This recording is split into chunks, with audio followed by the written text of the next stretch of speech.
కాకినాడ జిల్లా ఉప్పాడ తీరంలో కెరటాల ఉధృతి కొనసాగుతోంది. అలల తాకిడితో ఉప్పాడ కాకినాడ బీచ్ రోడ్ ధ్వంసమైంది. దీంతో ఆ ప్రాంతంలో రాకపోకలు నిలిచిపోయాయి. ఇక ఉప్పాడ తీర ప్రాంతమంతా కోతకు గురవుతుంది. మత్స్యకారుల భయాన్ని సముద్రపు కోత ఇప్పుడు నిజం చేసింది. గాంధీనగర్ పాత వీధిలో ఇల్లు కూడా కూలిపోయాయి. అలాగే సముద్రంలో ప్రస్తుతం అలలు ఎగిసిపడుతున్నాయి. మోంతా తుఫాను ప్రభావంతో ఉప్పాడంతా కూడా అల్లకల్లోలంగా మారింది. ఇప్పటికే ఉప్పాడ బీచ్ రోడ్డు ప్రాంతంలో ఎవరిని రానివ్వలేదు. ఆ ప్రాంతంలో రాకపోకలన్నీ కూడా నిలిపేశారు.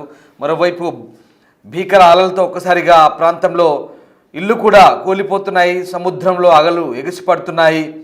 మత్స్యకారుల భయాన్ని అయితే ప్రస్తుతం ఆ సముద్రపు కోత నిజం చేస్తోంది. ప్రతిసారి అల్పపీడనాలు కొనసాగుతున్న నేపథ్యంలో సముద్రం కోతకు గురవుతుంది. అల్పపీడనం వచ్చినప్పుడల్లా ఆ ప్రాంతంలో అల్లకల్లోలంగా మారుతుంది.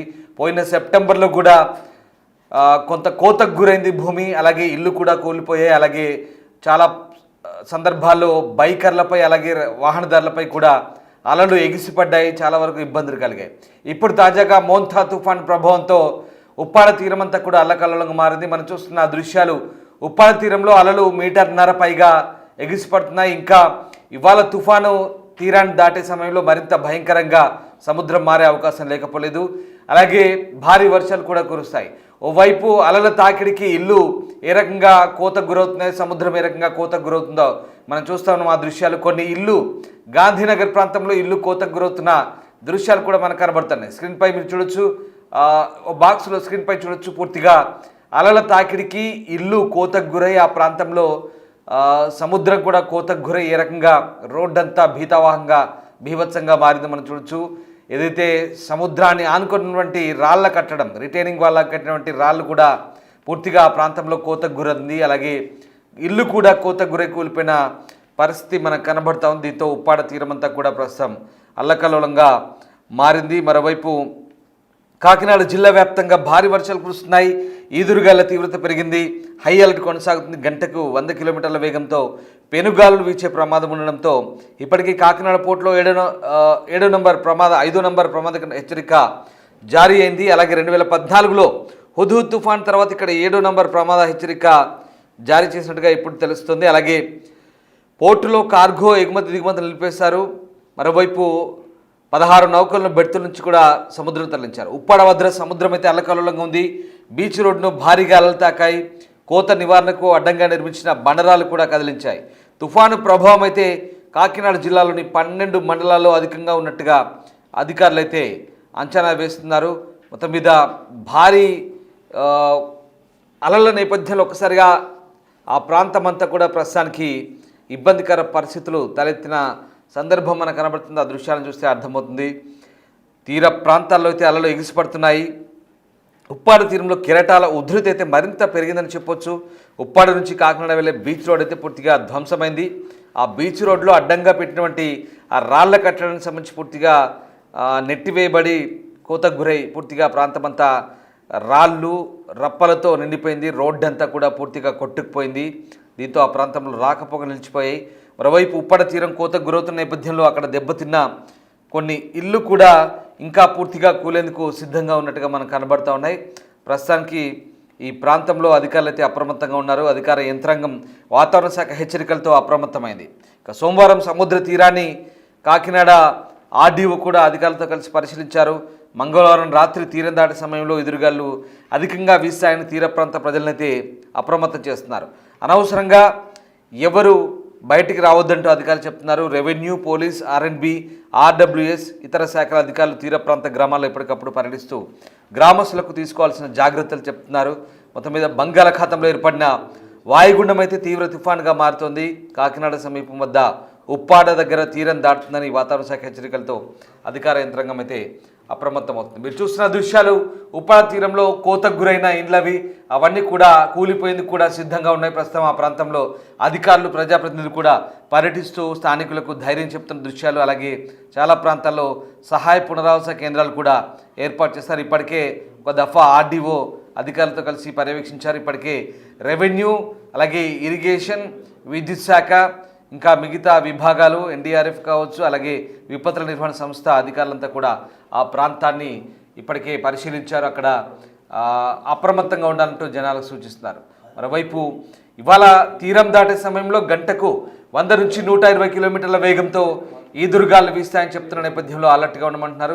అదిగో ఆ దృశ్యాలు చూడవచ్చు. పూర్తిగా రాళ్ల కట్టడం, సముద్రానికి రోడ్డుకు మధ్యలో కట్టినటువంటి రిటైనింగ్ వాల్ లాంటి రాళ్ల కట్టడం కూడా పూర్తిగా భారీ అలలతో తెగిపోయి అవన్నీ కూడా రోడ్డు విధ్వంసమైంది. రోడ్డు కూడా రాకపోకలు నిలిచిపోయి. ప్రస్తుతం ఉప్పాడ తీర ప్రాంతంలో పరిస్థితి ఎలా ఉంది, అలాగే ఆ ప్రాంతంలో అధికారులు ఎలాంటి చర్యలు తీసుకుంటున్నారు, మా ప్రతినిధి పూర్తి సమాచారం అందిస్తారు. మోంతా తుఫాను ఎఫెక్ట్ ప్రారంభమైంది. మోంతా తుఫాను ప్రస్తుతం కొద్దిసేపటి క్రితమే తీవ్ర తుఫానుగా మారింది. ప్రస్తుతం మచిలీపట్నానికి 190 కిలోమీటర్లు, అదేవిధంగా కాకినాడకి 270 కిలోమీటర్ల దూరంలో ఈ మోంతా తుఫాను కేంద్రీకృతమై ఉన్న నేపథ్యంలో ఇక్కడ ఈ ముమ్మిడివరంతో పాటు కాకినాడ, అదేవిధంగా కాట్రేనికోన, యానం పరిసర ప్రాంతాల్లో పూర్తి స్థాయిలో గాలుల తీవ్రత కూడా పెరిగింది. వర్షం కూడా ప్రస్తుతం వస్తూ పోతున్నటువంటి సిచ్యువేషన్ అయితే ఉంది. ప్రస్తుతం భైరవపాలెంలో ఉన్నాం మనము. సముద్ర తీర ప్రాంతానికి చాలా దగ్గరగా ఉండే ప్రాంతం. 1996లో ఇదే కాట్రేనికోన ఈ ప్రాంతంలోనే తుఫాను సృష్టించినటువంటి విధ్వంసం మామూలుగా లేదు. చాలామంది ఆ టైంలో ప్రాణాలు కూడా కోల్పోయినటువంటి పరిస్థితి.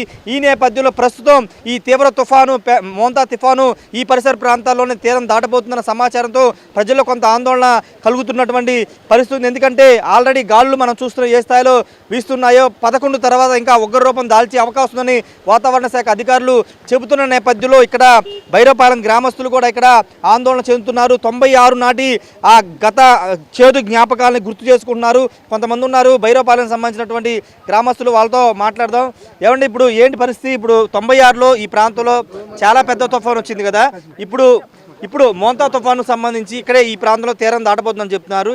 ఏంటి 96లో ఏం జరిగింది? 1996 తుఫాన్లో సుమారు ఈ తూర్పుగోదావరి జిల్లాలో 1000 మంది పైన చనిపోయారు. ఆ తుఫాను వల్ల ఈ మొత్తం కోనసీమ జిల్లా అంతా కూడా చాలా ఉధృతంగా అతలగతలో సర్వనాశనం అయిపోయే పరిస్థితి వచ్చేసింది. ఇప్పుడు అదే తరహాలో ఈ తుఫాను ఉంటుందన్న వల్ల మత్స్యకారులందరూ కూడా చాలా భయభ్రాంతులకు గురవుతున్నారు. ఎక్కువ నష్టం తీర ప్రాంతమైన భైరవపాలెం, బలిసిప్ప, ఈ ముమ్మడివరం నియోజకవర్గం ఎక్కువ నష్టం జరుగుతుందనేసి మత్స్యకారులందరూ కూడా బాగా ఇక్కడే ఉన్నారు. కాబట్టి మాకు ప్రాణ నష్టం అయితే ప్రభుత్వ యంత్రాంగం పూర్తిగా కూడా ఎటువంటి ఇబ్బంది లేకుండా వేటలో ఉన్న బోట్లో ఉన్న అవన్నీ కూడా ఒడ్డుకి చేర్చేసింది. ఈ తుఫాను తీవ్రత బాగా ఎక్కువైపోవడం వల్ల మా ఇక్కడ ఆస్తి నష్టం అనేది చాలా ఎక్కువగా జరుగుతుంది. కాబట్టి తుఫాన్ కనుక జరిగితే మాకు ఆస్తి నష్టం అనేది ఏమాత్రం జరిగినా కూడా మాకు ప్రభుత్వం నష్టపరిహారం ఇచ్చేటట్లుగా చూడాల్సింది. ఎందుకంటే మేము చేపల వేట వృత్తిగా జీవనం సాగిస్తున్నాం. కాబట్టి మాకు వలలు, ఆయుధాలు, నావలు ఉంటేనే దానికి సంబంధించి మేము సమకూర్చుని మళ్ళీ రేపు వేటకెళ్ళగలం. అదే మాకు ఎంత గాల్లో ఏమి వచ్చినా ఎంత తట్టుకోగలం. కానీ ఈ గోదావరి ఉధృతి పెరిగి ఉప్పెనలా పొంగితే మాత్రం మేము ఏమి చేయలేని పరిస్థితుల్లో మాత్రం ఇక్కడ ఖచ్చితంగా ఉంటుంది. అంటే ఇప్పుడు ఉన్న పరిస్థితులు చూస్తున్నాం, ప్రభుత్వం కూడా చాలా చెప్తుంది చాలా తీవ్ర తుఫాను, చాలా ప్రభావం ఎక్కువ ఉంటుందని చెప్తుంది. మీరు ఆల్రెడీ మీకు ఒక అవగాహన ఉంటుంది సముద్రం మీద, లేకపోతే ఇక్కడ తుఫాను మీద అవగాహన ఉంటుంది. కాబట్టి ఇప్పుడున్న వాతావరణ పరిస్థితులు చూస్తే మీకు ఏమనిపిస్తుంది? మాకు సముద్రం అయితే నావలు కానీ, పడవలు కానీ, బోట్లు కానీ ఏమి కూడా లేవని సమాచారం పూర్తిగా ఉంది. అంతకు మించి అన్న ఉధృత ఎక్కువై వరదలు కానీ ఎక్కువై ఉప్పెని పొంగితే మాత్రం ఇక్కడ చాలా నష్టం జరుగుతుంది. ప్రభుత్వ యంత్రాంగం కూడా బాగా కృషించి ప్రతి చోట కూడా పునరావాస కేంద్రాలు ఏర్పాటు చేసి ఆ పునరావాస కేంద్రాల్లో స్థానిక ప్రజలందరినీ కూడా చేర్చడం కూడా సంతోషకర విషయం. అలాగే ఇది తుఫాన్ ఎన్ని రోజులు ఉంటుందో కూడా మేము చెప్పలేము. ఆ తర్వాత తుఫాన్ అయిన తర్వాత కూడా మాకు ఎటువంటి జీవనోపాధి ఉండదు. ఆ జీవనోపాధి కోసం ప్రభుత్వం మాకు మంచి చర్యలు తీసుకుని మాకు సహకరించాలని కోరుచున్నాం. బాబాయ్ మీరేం చెప్తారంటే తుఫాను తీవ్రత చాలా ఎక్కువగా ఉంటుంది. ఈ యానాము అదేవిధంగా ఈ పరిసర ప్రాంతాల్లోనే తీరం దాటే అవకాశం ఉందని చెప్తున్నారు. మీరు చాలా సముద్రం ఒడ్డున్నారు, ఏం చెప్తారు? సార్ 1996లోనూ కూడా మేము ఏటకెళ్ళిన చిన్న వయసులో ఏటకెళ్ళిన పరిస్థితులు అయితే ఉన్నాయి. తుఫాన్లో కూడా మేము ఏదో రకంగా తప్పించుకుంటూ రావడం జరిగింది. అప్పుడు ఈ సమాచారాలు, ఈ టీవీ ప్రశ్నలు ఏమీ లేవు. కానీ ఇప్పుడైతే ప్రభుత్వం ఆదేశాల మేరకు అయితే చాలా భయంకరంగా వస్తుందనేసి సమాచారం వచ్చిందండి సార్. మాకైతే ప్రభుత్వం నుంచి కూడా పునరావాస కేంద్రాలు కూడా ఏర్పాటు చేశారు. మన ఎమ్మెల్యే గారు కూడా వీళ్ళందరూ కూడా రావడం కూడా జరుగుతుంది. కానీ ఏంటంటే గతంలో దానికంటే చాలా భయంకరంగా వస్తుందని చెప్పేసి మాకు సమాచారం వచ్చింది. కాబట్టి మా మత్స్యకారులందరూ కూడా భయాందోళనలో ఉన్నారు సార్.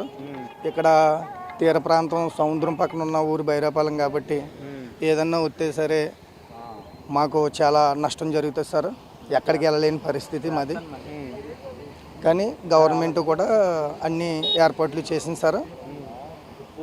అన్ని ఏర్పాట్లు చేసింది. ఏంటంటే ఈ తుఫాను కారణంగా పాకలు ఇలాంటివన్నీ కూడా ఖాళీ చేసేసి పునరావాస కేంద్రాలకి తరలించడం జరిగింది. ఏదన్నా వస్తే అంటే కానీ ఈ తుఫాను చాలా ఎక్కువ ప్రభావం చూపుతుందని చెప్తున్నారు. మీరు ఎందుకు గ్రామాలు ఖాళీ చేసి కొంత సురక్షిత ప్రాంతాలు ఎందుకు రావట్లేదు? అంటే మనకి ఇక్కడ సైక్లో సెంటర్ కట్టారు సార్. గత ప్రభుత్వంలో 2014లో ఏదైనా తుఫాను వచ్చినా ఏమొచ్చినా కానీ 2096లో దృష్టిలో పెట్టుకుని మన చంద్రబాబు నాయుడు గారు ఇక్కడ సైక్లోన్ సెంటర్ కదా కట్టేసి పెట్టారు సార్. మాకు అది మాకు కొంచెం సేఫ్ అనిపించి అక్కడికి తరలించి అక్కడ పెట్టారు సార్. ప్రస్తుతానికైతే మనకి అటువంటి ఇబ్బంది ఏమి లేకుండా ప్రభుత్వం అన్నీ చూసుకుంటుంది. కానీ తుఫాను ఎఫెక్ట్ ఎక్కువ అయితే మట్టుకి ఏం చేయలేని పరిస్థితి అయితే ఉంది సార్. దాన్ని ప్రభుత్వం దృష్టిలో పెట్టుకుని ముందు చర్యలు తీసుకోవాలనేసి కోరుకుంటున్నాం సార్.